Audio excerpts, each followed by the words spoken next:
Alright, so I'm now standing over the location where General MacArthur had the Japanese government sign the official documents of surrender in 1945. This is on board the USS Missouri. So there's a lot of areas here that's been preserved. So this USS Missouri has areas of historic preservation. As you can see here, there are photos behind me that show where all the placement were of the members from the Japanese government, as well as the folks from the US government, General MacArthur and the entourage that had the Japanese sign the official surrender documents. The Emperor's General is a novel focusing on General MacArthur's leadership and events prior, during, and following the occupation of Japan by American forces.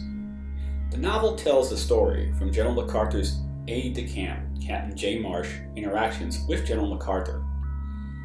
Captain Marsh knows Japanese culture and the language, and was with General MacArthur throughout the World War II Pacific Campaign.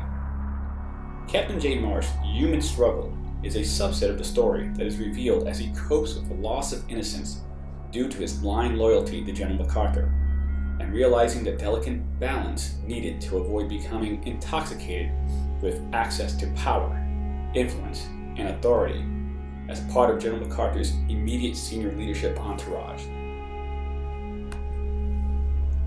General MacArthur's experience from the front lines of battle in World War I to World War II confirmed his belief that the survival and victory of America in a world war would be greatly dependent on maintaining a great American military advantage of power and reach.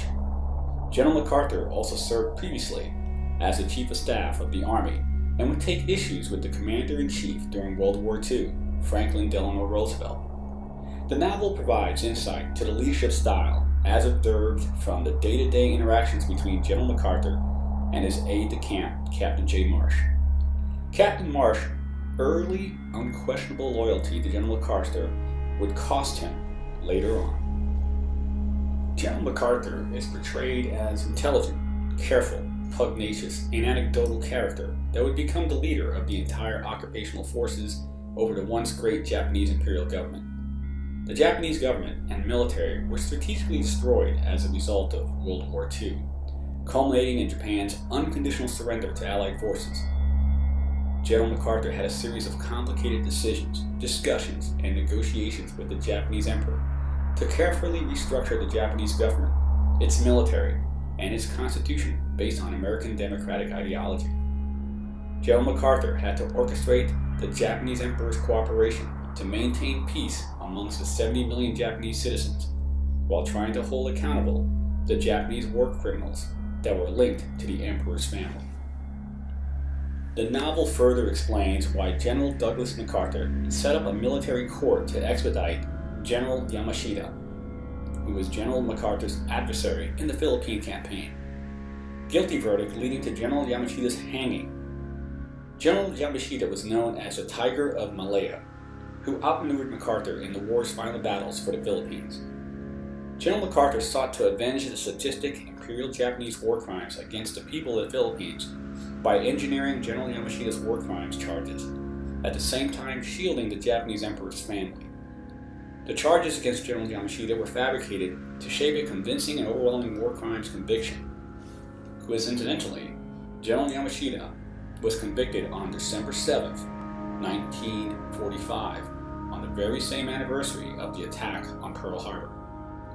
During General MacArthur's intense fighting with the Japanese over the Philippines island of Leyte is when we learn that General MacArthur had a love interest by the name of Consuelo Trani. General MacArthur believed that if the occupational forces could avoid prosecuting the Emperor on war crimes, that it would allow for a peaceful transition from imperial rule to Japanese acceptance and adoption of Western form of democracy with a new constitution. Captain Marsh made sacrifices such as giving up on his fiancée in order to follow General MacArthur's orders to establish a military war crimes court that would eventually seal the fate of General MacArthur's most hated adversary, Japanese General Yamashita. Subsequently, it was on Captain Marsh's return to Tokyo from the Philippine War Crimes Court that we would observe Captain Marsh demonstrated his growth of cunning political savvy, becoming General MacArthur's emissary in carrying out General MacArthur's wishes to continue to spy on the Japanese government former ruling imperial cabinet infrastructure. Captain Marsh had to follow an intricate web of political intrigue and networks designed to protect the Emperor from all war crimes. During this period, you find that Captain Marsh befriends the Emperor's advisor, Kido, and is used as the main conduit of informal communications between General MacArthur's occupational forces and the Japanese government. Captain Marsh becomes aware of General MacArthur's attempt to avoid prosecuting the Emperor on war crimes, while Kido tries to learn about MacArthur's objectives for post-World War II Japan. While General MacArthur is viewed as the most talented strategic battlefield tactician and military leader in United States history, it is his desire and passion for revenge against the Japanese general that bested him on the Philippine Islands known as General Yamashita that we reveal a dark side to General MacArthur's legacy. General Yamashita became the international sacrificial lamb, used as a pawn to protect the name and prestige of the Japanese emperor. General Yamashita fought with nobility until the end of World War II and was forced to surrender via direct orders from the Japanese emperor. General Yamashita's unfortunate set of circumstances was not having a direct lineage to the imperial bloodline, making it easy to hold General Yamashita as the figurehead to take the fall for the Japanese imperial government war atrocities that occurred across the entire Asian theater. Captain Marsh realizes his role in General Yamashita's prosecution and manipulates his way out of General MacArthur's staff and inner circle of leaders with cunning display of political verbal, judo, and manipulation, thus extracting himself in the end, but unable to change the fate of General Yamashita.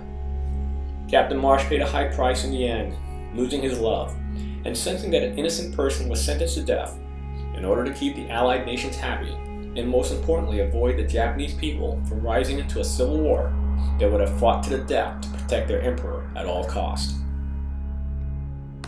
On the area where MacArthur had the Japanese sign the official declaration of surrender from the Japanese government. So behind me is a photo that shows all the locations where all the key parties were at for the surrender. So you can see that photo right there behind me. And then directly in front of me,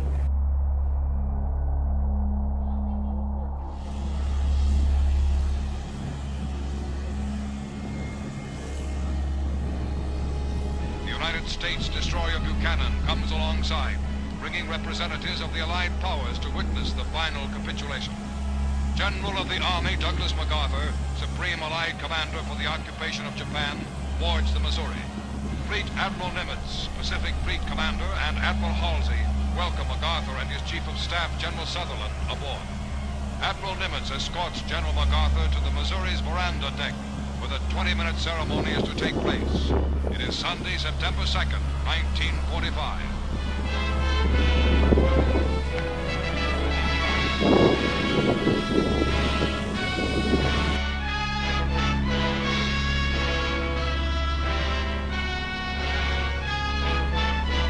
Cameramen and reporters of many countries record this historic moment as United Nations military leaders crowd aboard the Missouri and examine souvenir cards bearing the Japanese flag, special mementos of the occasion. And now, in a Navy launch, the Japanese surrender party arrives. They are headed by Agent Mamoru Shigemitsu, Foreign Minister of the Japanese Surrender Cabinet, who was wounded by a Korean patriot in Shanghai years ago and walks on an artificial leg.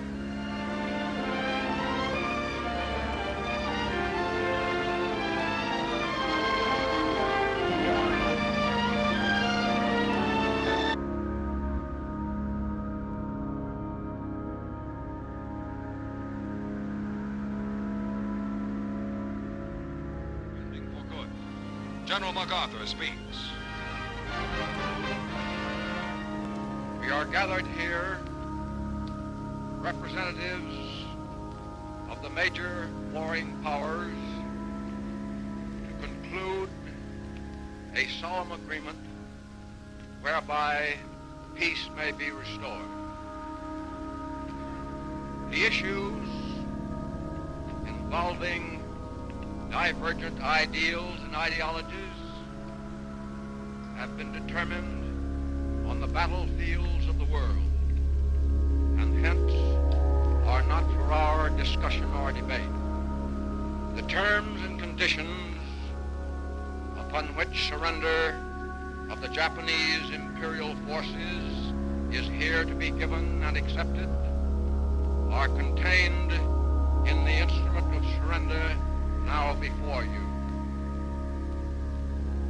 As Supreme Commander for the Allied Powers, I announce it my firm purpose, in the tradition of the countries I represent, to proceed in the discharge of my responsibilities with justice and tolerance, while taking all necessary dispositions to ensure that the terms of surrender are fully, promptly, and faithfully complied with.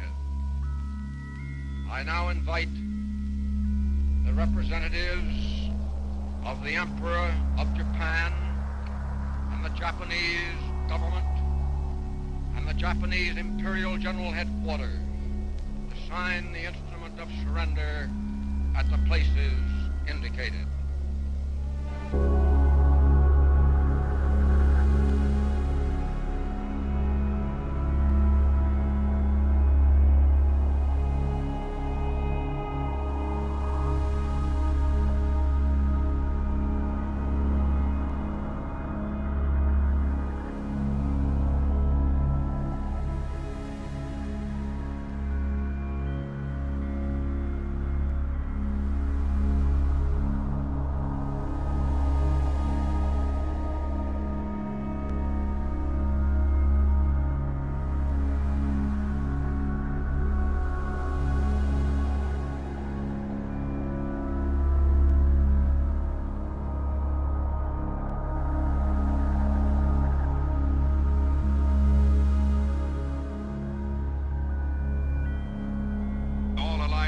Issued by General MacArthur were printed by the Army on rare parchment found in a basement in ravaged Manila.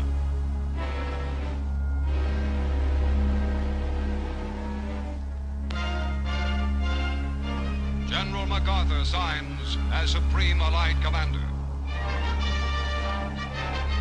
The first pen used is presented to General Wainwright of Corregidor.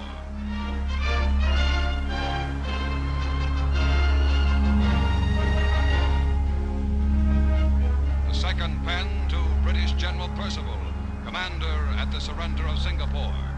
MacArthur uses 6 pens in all, affixing what will be the most important signature in Japan to the document that ends permanently that nation's regime of terror and aggression.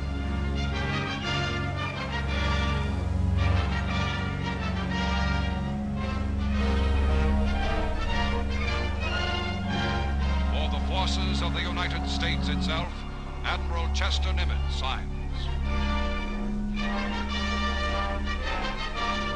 Behind Nimitz are the 3rd Fleet's Admiral Halsey and Admiral Sherman, famed amphibious commander.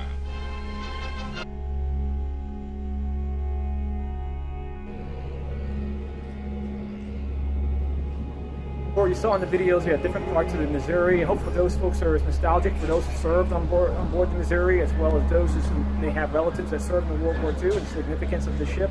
I want to thank again Hillary for giving me the proper guidance on where to go, and the tour guides here are incredibly friendly. As you can see, they're energetic, and they just want to make sure if you come out here to Hawaii, this is the place you stop to. So the next stop will be the Aviation Museum.